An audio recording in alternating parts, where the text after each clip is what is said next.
Hello everyone, I'm Nakaria Jenkins and I'm a senior mass media production student here at A&T. I'm from Aiken, South Carolina, and the social phenomenon I want to raise awareness on is racism, but I want to touch on it as just a little briefly as a whole, how it affects us financially, mentally, physically, and our education system. First, where it occurs most frequently is, obviously the Black community, but I think more so, well, factually more so in Black lower and middle class communities, because according to urbaninstitute.org, those communities have statistically lower rates in health, economic development, and education attainment. Furthermore, according to the National Institute of Health, poverty, racism, and public health influence each other, and racism contributes to economic and financial inequality in Black and Brown communities. What is being done to address racism? Well, for years, we have created groups such as the NAACP, Black Panther, Color Change, National Urban League, and other Black liberation groups to help educate and provide the necessities to help our communities succeed in areas where our government doesn't feel the need to help us, or just doesn't feel the need to care about it. We've been also gifted with Black leaders over time who advocate and are activists for racism, such as, we know about Martin Luther King and Malcolm X and Shirley Chisholm and Thurgood Marshall, etc. And currently we also have great leaders who have followed in our ancestors' lead, such as Tamika Mallory, Angela Rye, Stacey Abrams, Ben Crump, and so many others who help bring attention to serious issues affected by racism. Um, Locals that are knowledgeable on the topic of racism, if you just want to discuss racism as a whole, then you talk to your elders in your family. That's a good start. The elders in my family, I always come to them about racism, and whenever I have questions or whenever I'm doing research and I want a little bit more deeper understanding from back in the day, they are always like willing to share some of the time, or sometimes it's a sensitive topic, so sometimes it does hurt a little for them to have to go back and think about it. NAACP chapters, they're also really good at helping you kind of dive into the discussion of racism, and history museums. If you want to have a discussion on racism in health, then you should talk to nurses, your doctors, OBGYNs, or women who have had to go into the healthcare system and advocate for themselves, or men as well who had to advocate for themselves when they weren't really heard, speaking on things that they felt were wrong with their body. If you want information on racism in education, talk to students, your peers, teachers, most definitely administrators, parents, or a good thing to do is attend school board meetings. The group that I am targeting with this video is, well, every race should be aware, but the groups who need more knowledge on it are people my age. I'm 22 years old, and I think that high school students and just young Black adults could use a little bit more knowledge on racism issues and situations. Just because we are the next generation to lead the upcoming generation, and we will have to carry the torch of the people before us. So it's really, really important for us to be knowledgeable. Right now, I'm in a political journalism internship where we advocate for many different issues, and right now, one of the biggest things that we advocate on is getting minorities to become interested in voting and registering to vote. Because if you don't have any knowledge on politics or, the policies and laws that's being created around you, then you won't know how it's affecting you, how it's affecting the people around you, or what to do about it. My position on the topic of racism has always been the same. Ever since I was in elementary school, I have always been interested in history and politics. And that sounds a little strange for somebody who's in elementary school, but I love history, and you learn about politics and history. And so I did kind of get interested in politics a little bit later on, but not that later. But what got me really interested was some personal issues that my family faced relating to racism. Where in 2010, my uncle, Shedrick Lamont Carter, was murdered by the police in Barnwell, South Carolina. And my family didn't really receive justice for it. And so I was 9 years old, and I saw the struggles that they were going through for years, trying to bring awareness to it and trying to receive justice. And, they weren't really successful at it. And it's not their fault. It's just because that's just the world that we're in. It doesn't really care to bring attention to racism, especially not racism where police are at the forefront of it. Also, when I was younger, my dad had kind of explained the Trayvon Martin case, and at that time I was 11, and I became kind of interested in it and kept asking questions on it. And I thought, dang, this is so sad to see the outcome. And, my dad had a thought on the outcome, and, I was hoping that he was wrong, but he was right because, he knew a lot more than me. And, sadly, that's the outcome today a lot of times. When I got in high school, I started becoming a part of my county in Aiken NAACP youth chapter. And we would do a lot to bring awareness to certain situations, especially in education. And I saw how sometimes when we would have to raise money for events or anything that we needed, we were only really met with people who look like us, who were willing to help, because where I come from, it is a predominantly white town and majority of predominantly white schools. How does this issue on racism reproduce inequality? Is very simple. I mean, racism itself is inequality. It doesn't get more inequality than that. And by perpetuating discriminatory beliefs and practices, it has created a system where minority groups are at a way more disadvantage than their white counterparts, and we face multiple barriers such as education, unemployment, healthcare, leading to just very much unfair and unjust treatment. And the outcome for us is very different than it is for again, our white counterparts, and it kind of has always been that way.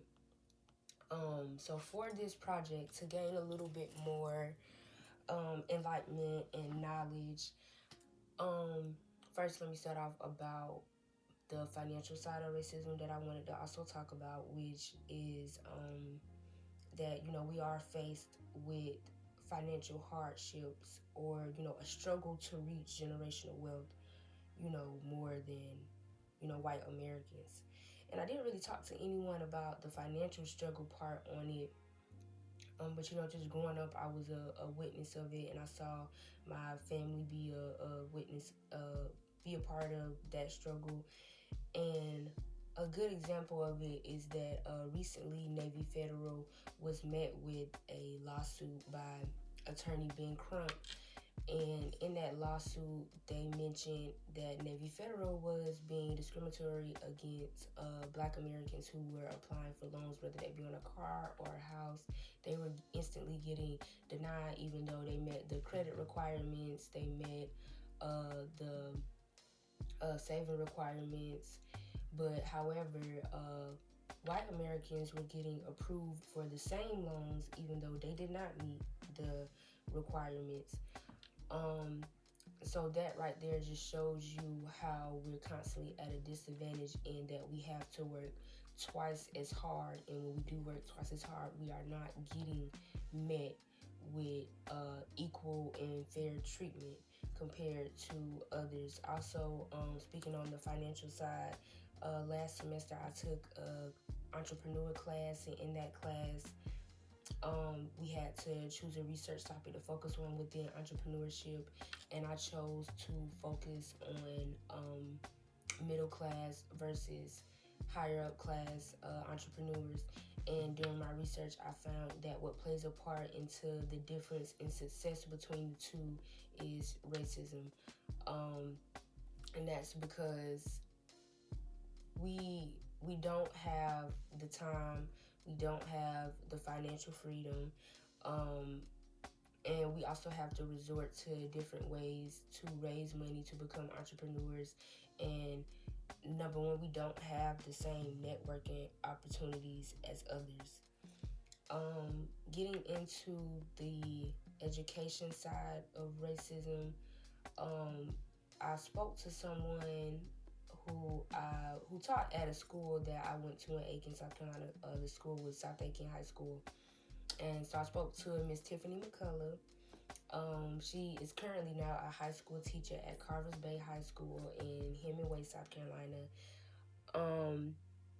She is also my best friend's mother, so I'm constantly at her house all the time, and so we always have these long discussions on education, because she's always like pushing us to the greatest heights.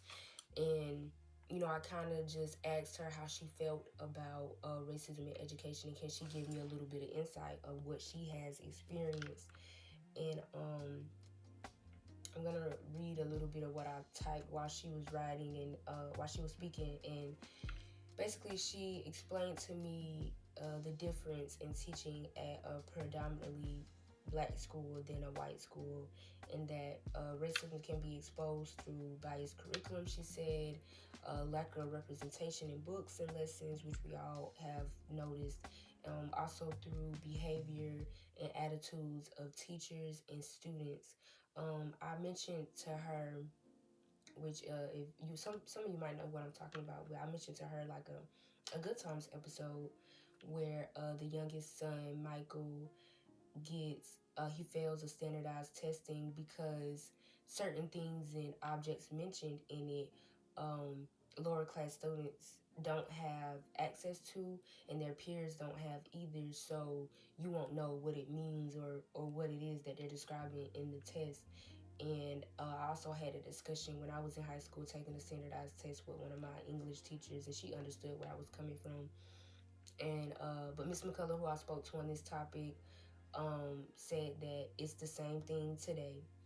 And it's sad, but it's true. And you would think that they would kind of switch it up to make the test fair for everyone, but they have yet to do that. She also stated that as a biology teacher, programs that she sees to help expand the teaching of science aren't made aware of or available to black and brown kids. She's been teaching for about 20 plus years, and she said that she witnessed how education can play a crucial role in shaping the beliefs of racism, but schools, they just choose not to focus on it as much as other topics, because they don't want other students to feel left out, which is kind of the point of the critical race theory now, that's constantly being voted on and debated about. And she shared her opinion on that too, saying that there's a deeper reason why it's being pushed to get rid of critical race theory in schools, and she stressed the importance of teaching your kids more on the subject at home, because that's how racism can affect our education.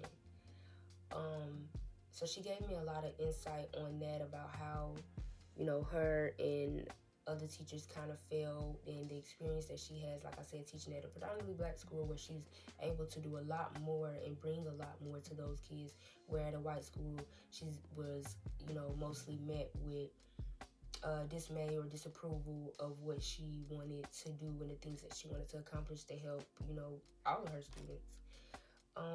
So getting to the health side of racism, I had a talk with my sister. Her name is Nikasia Johnson, and she has 3 children. And she, gave me permission to share her personal healthcare issues related to pregnancy.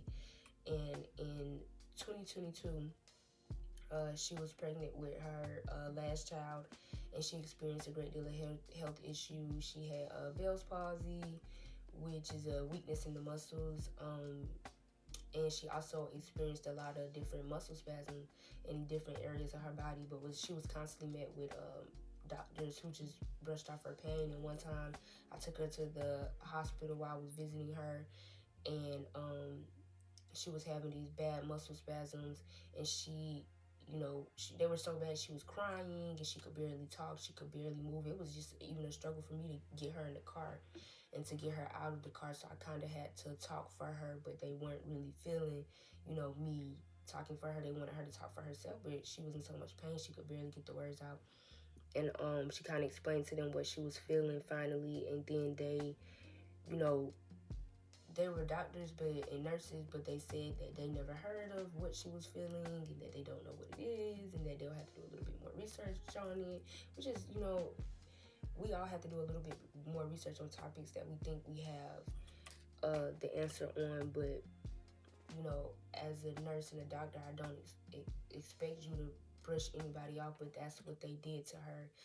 Even while she was giving birth, I was able to, kind of come in and out, and I wasn't in the room while she was actually giving birth, but she was saying that she could tell that she was about to give birth, and she could feel her son coming out, and she was telling them, like, hey, I'm not pushing, but I just feel him coming out. And they were like, oh no, that's possible, we'll wait for the doctor to get here. It kind of took a while. And so, it's gonna sound like a movie, but what happened was that her son actually just slid out, and his dad was able to catch him, and the nurses, they were like in shock. They thought it was the funniest thing ever. But my sister kind of felt like, I don't want to cause a scene, but this could have been avoided had you guys, kind of listened to me. And, many other people have those experiences, especially Black women. And I think that's an important topic, and we kind of talked a little bit more on it. And, for this project, I researched a lot, and I saw that studies have shown that Black women are twice more likely to die from childbirth or experience complications than their white counterparts. Black women are significantly higher to die from breast cancer or receive diagnosis once they are in stage 4. And as well as Black men, they have a higher rate in prostate, lung, and colorectal cancer.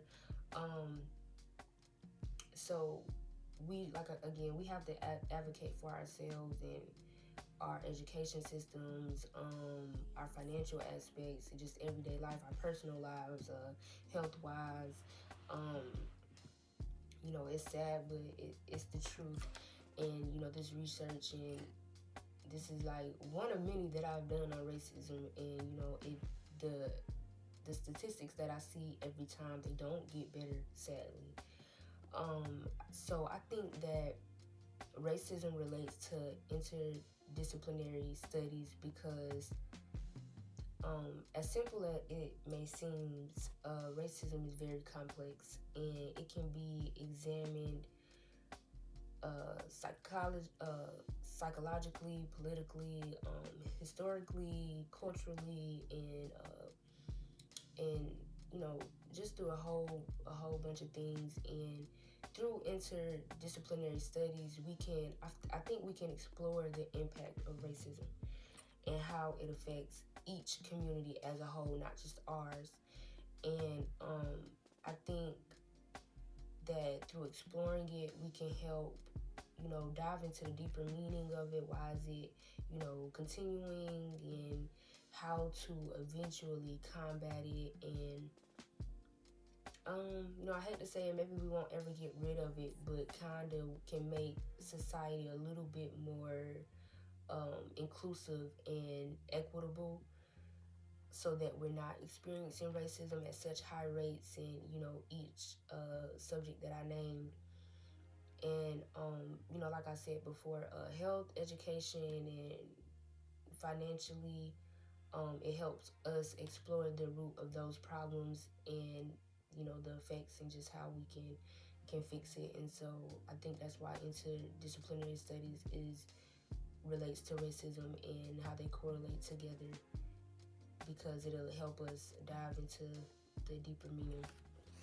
So thanks everyone for who's gonna watch this video, and I hope that everyone who watches will take a little bit of time out their day to research on how racism affects us and what we can do about it. Thank you.